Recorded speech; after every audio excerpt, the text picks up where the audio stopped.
Well, issues like China, the Russia-Ukraine war, inflation, and immigration are likely to be key agenda items as U.S. President Joe Biden is set to arrive in Ottawa later today.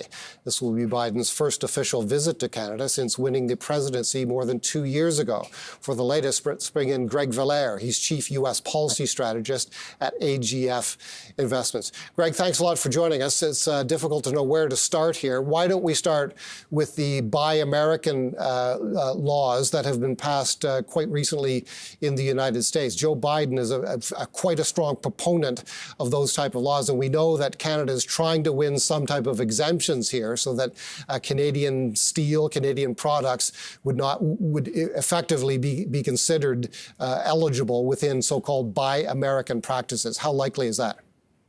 Well, frankly, Paul, I don't think there's going to be any final deal. They're going to talk about it. You're absolutely right.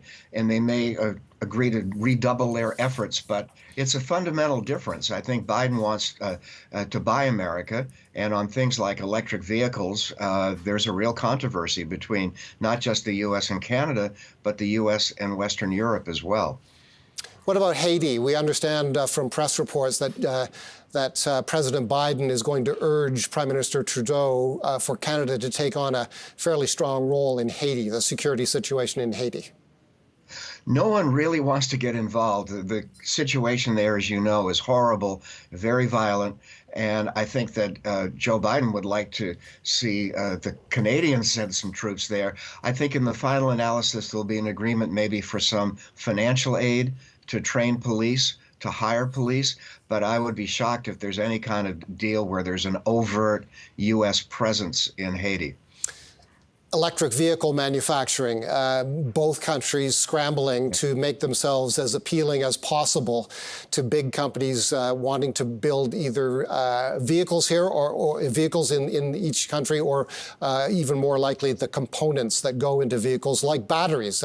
Canada scored what looks like a big win a short time ago with Volkswagen agreeing to build a very large facility in Ontario. Some of the U.S. states are very, very aggressive in making themselves as appealing as possible for the same type of industries. How much of a talking point will that be? The Joe Biden's quite recent legislation included numerous inducements, and we're expecting next week, when the Canadian federal budget is released, that there could well be some incentives there as well.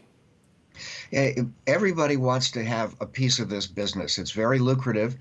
Both countries want more manufacturing jobs. Although I would add, we've run out of workers. That's a whole different issue.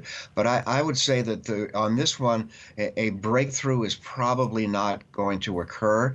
I think the U.S. is going to manufacture as many batteries for these electric vehicles as possible.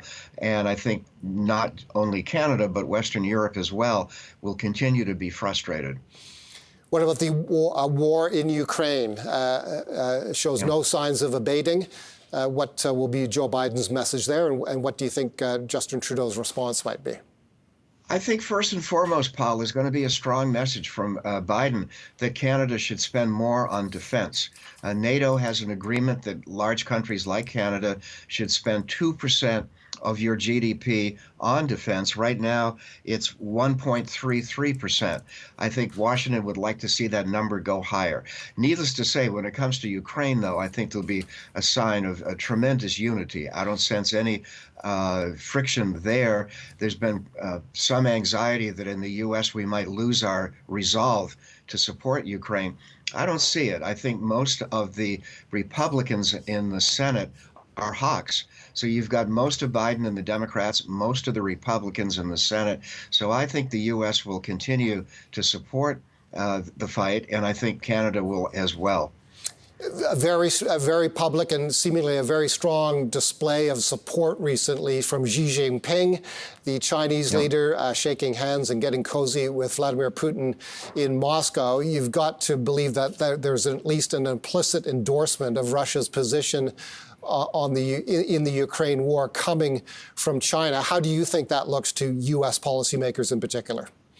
Well, the ones I talked to this week, Paul, were relieved that there was no agreement for China to supply arms to Russia. I think had China agreed to that, it would have crossed a red line. It would have greatly exacerbated U.S.-China tensions. So we haven't got to that point. But I think we've got to be candid. China-Canada relations, China-U.S. relations are going to stay pretty rocky for quite a while. On China, as you know, there's been a series of media reports, primarily in the Globe and Mail and on global television, and seemingly coming from leaks from the Canadian intelligence establishment on Chinese interference in Canadian elections. Most recently, and perhaps most remarkably, the allegation, unproven, but the allegation that a Canadian MP actually counseled a Chinese diplomat that it would be wisest for China to continue detaining the two Michaels for a longer period of time rather than a shorter period of time. Because releasing them more promptly, according to this narrative, would have been a benefit to the Canadian Conservative Party. How do you think all of this looks to U.S. policymakers or indeed the U.S. intelligence establishment? Yeah, if true, that's a big if, but if true, it would be outrageous. It would further scramble relations between Canada and China, U.S. and China. But we do know other things that already are true. China's lack of transparency on COVID, China's treatment of their dissidents, China's continual spying on U.S. and Canadian firms, and China's threats in the South China Sea and threats to Taiwan. Those are true. And I think because of that, relations will stay pretty poor. What other topics do you think might be on the agenda as these two leaders sit down for a relatively brief period of time in Ottawa? Well, there's always disputes going on with lumber tariffs and with dairy tariffs, and I'm sure there'll be some more on that.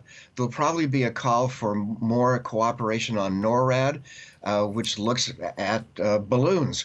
And I think the balloon incident of a couple of months ago maybe highlighted the fact that we should do more. And then one other issue, maybe it's a sleeper, but I sense that the movement of migrants from northern New York State into Quebec is becoming a real problem for the Trudeau government. Just as we have immigration problems, you guys are starting to have immigration problems. That may be on the list of things to talk about.